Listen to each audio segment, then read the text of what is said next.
Hello and welcome into the Sporting Pod. Along with Emerson, Burris, and Mauricio, Ruiz, I'm Cole Pepper. Coming up on the pod, we're playing. The first preseason closed door is in the books, what we learned. A ticketing milestone, how we got here and how it sizes up to the rest of the USL. And what comes next for Sporting JAX. We are fed by The Bearded Pig, locally owned and operated with original locations in San Marco. Make sure you swing by The Bearded Pig for great barbecue and great times.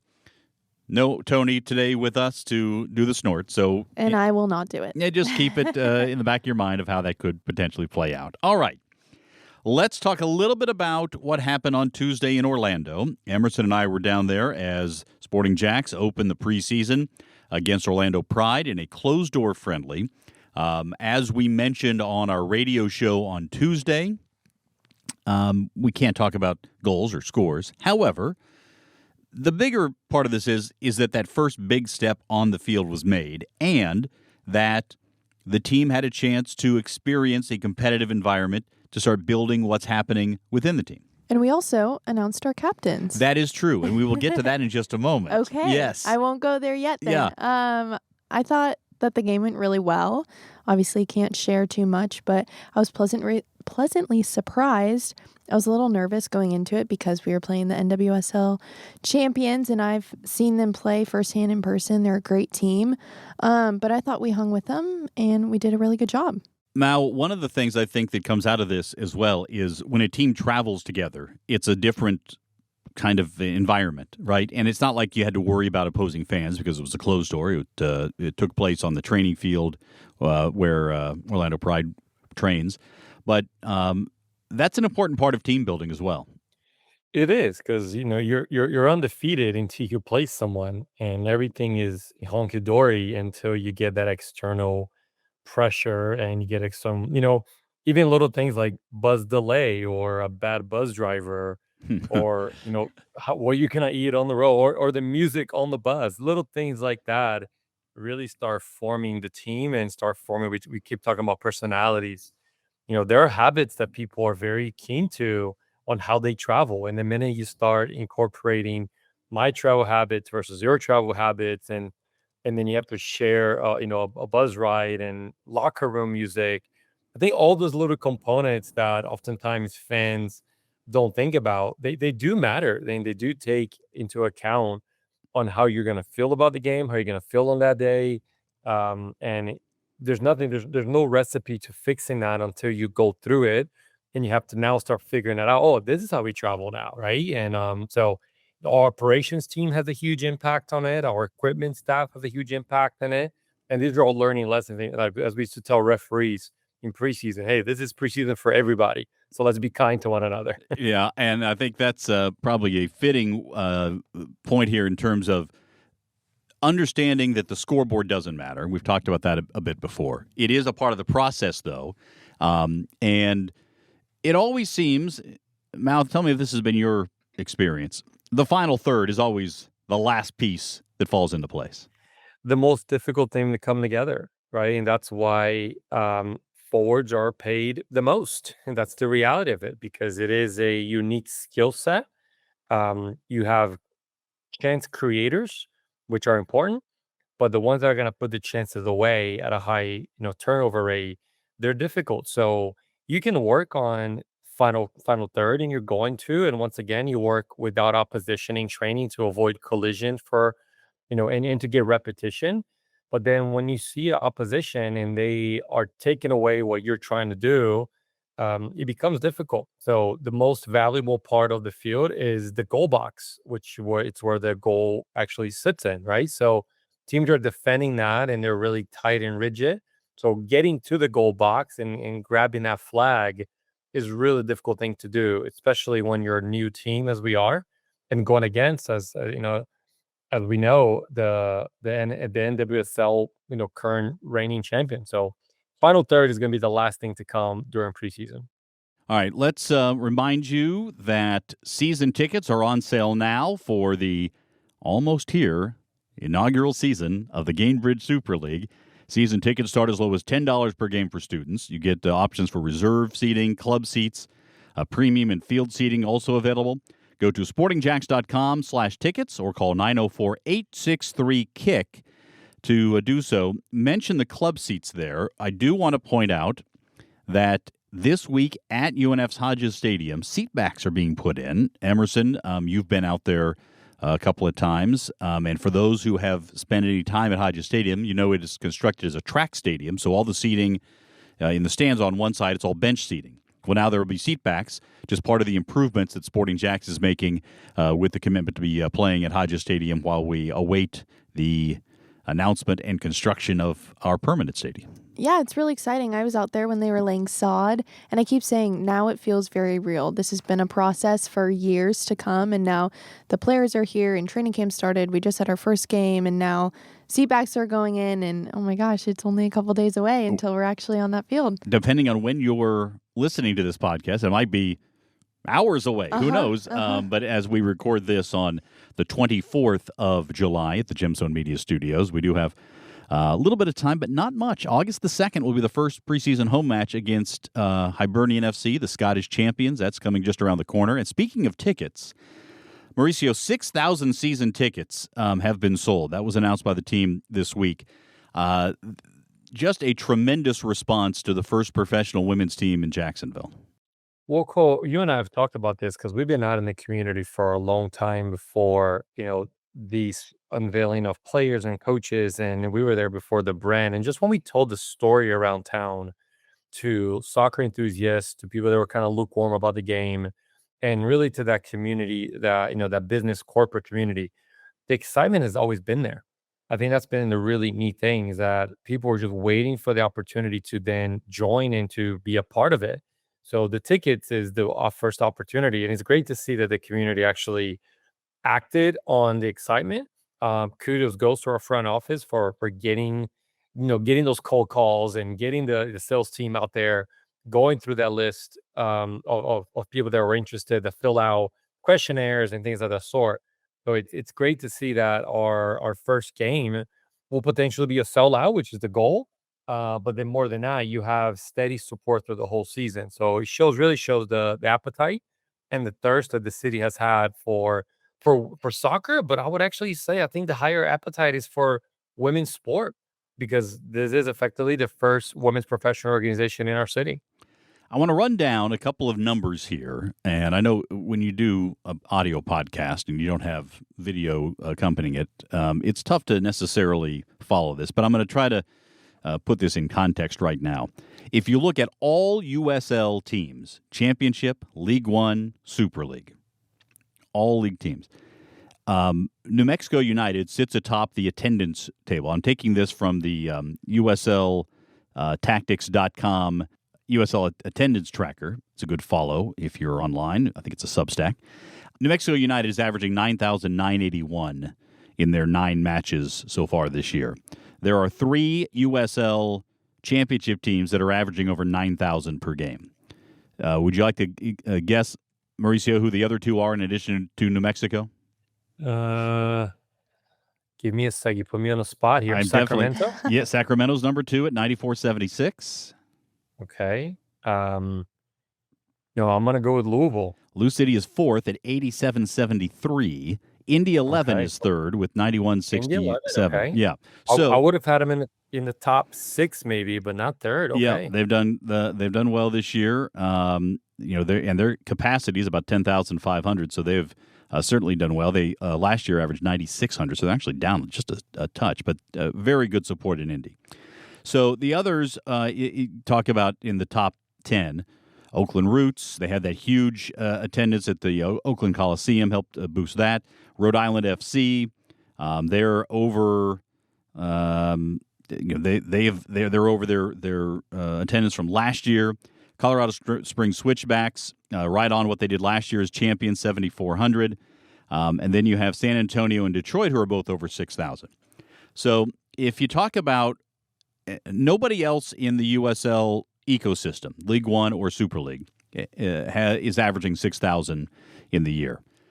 So just based on those numbers right now, 1, 2, 3, 4, 5, 6, 7, 8, 9, if it's a flat 6,000, and I don't know where the number stands right now, but if it's a flat 6,000, That's 10th in the entire USL ecosystem for Sporting JAX. What a great statement made, and maybe not surprising.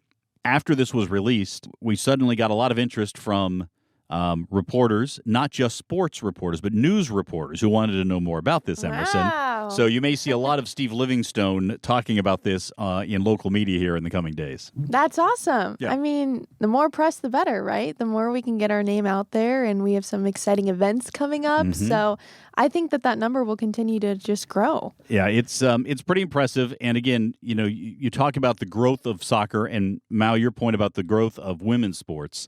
What better combination there?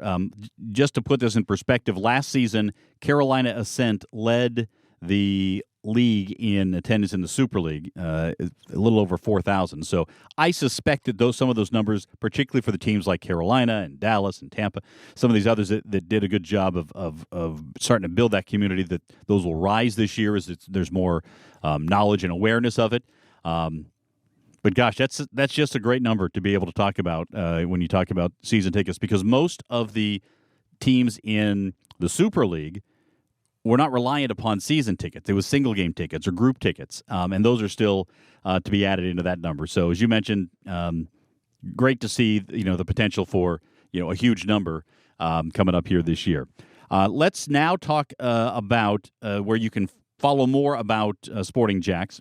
On the weekends on TV, we have the Sporting JAX Report. Saturday noon this week on ABC 25, sometimes also on NBC 12. You can join us every Tuesday night at 6 for the Coaches Show on 1010XL. And you can listen live and on demand at 1010XL.com. Mark Warburton and Stacey Balaam join me. This next week, it'll be a Monday night show because of Tuesday. We'll talk about that in just a moment. And now also you have the Sporting JAX Soccer Hour every Thursday night at 6 on AM 930. Fox Sports Radio Jacksonville with Mauricio Ruiz and Becky Burley joining me every week. Emerson, I drag her in there from time to time as well. We have a good time. Yeah, we do. It's fun. All right, so you mentioned the captains. Yes, thank you. And I want to get to that because it's an opportunity not just to meet the captains, but to meet the entire team Friday night. That's July 25th for those of you time shifting here. The kickoff party at James Weldon Johnson Park. You can meet the captains and everybody else there. I think it's going to be a great opportunity for fans to come together and start to develop those connections with some of the players. Yeah, I think it's really exciting. I talked to some of the players. They're really excited to get out into the community and meet the fans and put a face to the name for this team. Can I announce the captains? Go now? ahead. Can I Yeah, say it? absolutely. Before the game, I had the chance to be in the locker room and hear the announcement of captains Sophie Jones and Parker Roberts. Big smiles from the whole team. Big congratulations from the whole team. I talked with them after the game. They're just so excited. They're very honored. They have played this role before in college. Sophie was at Duke. She was a captain there. And then Parker played at UF, and she was a captain there. And Parker says nothing changes. She takes on a little bit more responsibility, but just wants to be that person that the players can come to and she can lift them up. And Sophie essentially said the same thing. Can I give you some behind the scenes on Sophie? Yes. We did a media training a couple of Fridays back. Emerson was out of town to get a chance to be a part of it, but we did a media training, and I would bring some players up to do interviews, and some were very bashful about it and not that comfortable. And part of the point of this was to help them start to become a little more comfortable with that. The only one who volunteered and came up was Sophie. She was like, I got this. I got it. So that's that, and that's not the reason she was chosen as captain, but that just gives you sort of a peek behind what her personality is. Yesterday, I was trying to coordinate something with her, a media appearance, and she said, "Hey, can I call you? I'm watching. I'm with a bunch of the players, and we're watching the Women's Euros semifinals. So great. That again, you mentioned that camaraderie. That's definitely something that's very important. So here's what the schedule is going forward: kickoff party Friday night, 5 to 8 at James Weldon Johnson Park, downtown Jacksonville.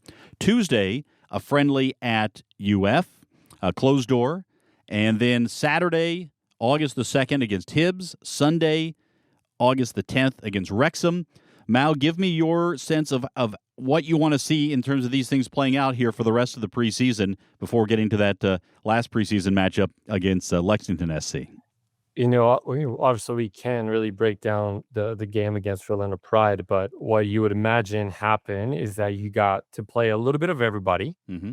And now it's about building your core and start seeing which players, you're still early in this next game. You're still building that up a little bit. You're still going to see a lot of minutes being, shared. But as you kind of get into a little bit more of the Hibs and the Wrexham game, you're going to start seeing a little bit more. Really, you got to get your top players in a way, game fitness. So you're probably going to start seeing players run further into the games, 50, 60, 70 minutes as the preseason kind of carries on. And maybe some of the players that are bubble players maybe not get as many minutes in those preseason games until you get Lexington towards the end, where now you're really focused on health and freshness. Because at the end of the day, it's going to have been a really hot and long preseason period. So then you got to start winding down at one point as you get close to the kickoff of the season. Yeah, and I think as well, you'll get the most information out of that matchup, Emerson against Lexington, because that is, like for like. That's a league team. It is a team that has undergone a lot of change from last year. They were at the bottom of the table last year. They've made a lot of big moves this year in terms of bringing in players, including Amina Ekic, the Player of the Year. So I think that's going to be an excellent test, and I think Stacey Balaam will really know what she has and what she needs coming off of this 5-game preseason. I agree. I did a player feature this week for the TV show with Caroline Murray, and she was giving me her thoughts on the game against Orlando, and she said she thinks UF will be another really good test of talent-wise. I mean, the NWSL is obviously the top women's league in the country for soccer, and so those are some of the best players in the country. UF is going to be a little bit more even because these are college players. They're pretty close in age to a lot of the girls on the team, but that last game against Lexington, I think, is going to be very evenly matched, and it's going to be the best test to see what we can bring to the table going forward for the rest of the season. Yeah, it's definitely something that I'm excited to follow. We've talked about sort of the different components and the different challenges and the different opportunities that these different games in the preseason face. Now, I don't know if you could find a more varied and diverse group of preseason games than what Sporting JAX has this year, and I think that's exactly what you would want for a first-year club. Yeah, and you can argue that you really want that to be more of like a build-up. So maybe you play UF first, and maybe you Wrexham, right, and then maybe Hibs or Lexington, however you kind of rate them, and then you finish with Orlando Pride, because ultimately you want to get better as you go, but you also want your competition to be better. I don't know but sometimes you don't have the flexibility to do that. You got to take as the schedule is presented to you and the opportunities are available to you. So you take it as it is, and then you build your periodization around that. But yeah, it's very diverse, which once again allows it to be a really good lab of what you can do. And I would imagine you're gonna see some of the top players against UF, but maybe an opportunity to see some of the younger pros get a longer run. And I don't know enough about Wrexham, but from my expertise on the documentary, and it's probably not a high level either.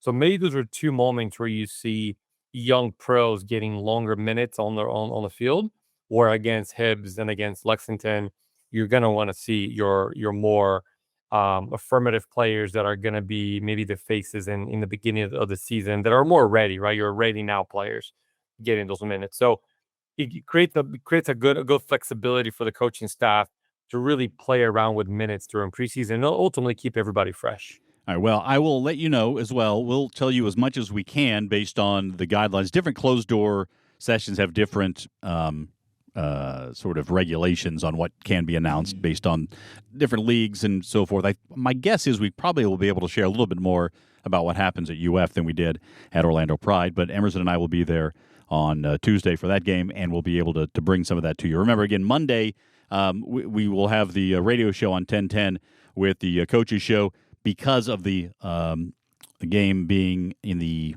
early evening on Tuesday, and then it's a quick turnaround for Hibbs, who will be in town by then, and we'll be getting ready for a week from Saturday, the first home preseason match, and we'll have some broadcast information for you coming on that as well. All right, Tony will rejoin us next week, fingers crossed, and we're right into it, guys. This is the thick of it, at least the start of the thick of it. Now the thick of it goes on forever, moving forward from here. So for Emerson Burris, for Mauricio Ruiz, and the absent Tony Allegretti, I'm Cole Pemper. Thanks so much for listening to The Sporting Pod.